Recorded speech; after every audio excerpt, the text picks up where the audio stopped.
കൊലോസ്യലേഖനം 2-ാം അധ്യായം 14-15 കാൽവരി ക്രൂശിന്മേൽ വെച്ച് സ്തോത്രം അവൻ ശത്രുവിനെ പരാജയപ്പെടുത്തിയിരിക്കുക. നോക്ക്, കൊലോസ്യലേഖനം 2:14-15 അത് സംഭവിച്ചു കഴിഞ്ഞു. സംഭവിപ്പാൻ പോകുന്നതല്ല ഞാൻ പറയുന്നത്.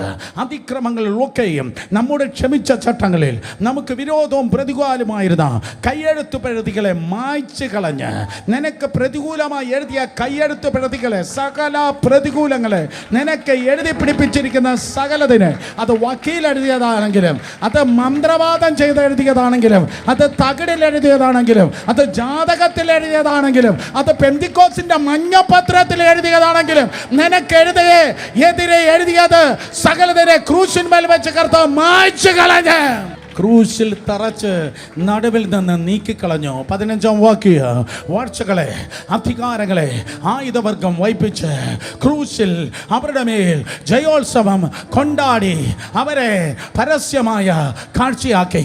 വാഴ്ചകളെ, അധികാരങ്ങളെ, ആയുധവർഗം വായിപ്പിച്ച് ക്രൂശിൽ അവരുടെ മേൽ ജയോത്സവം കൊണ്ടാടി അവരെ ഹുല്ലം തമാശാക്കിയ, അവരെ പരസ്യമായ കാഴ്ചയാക്കി.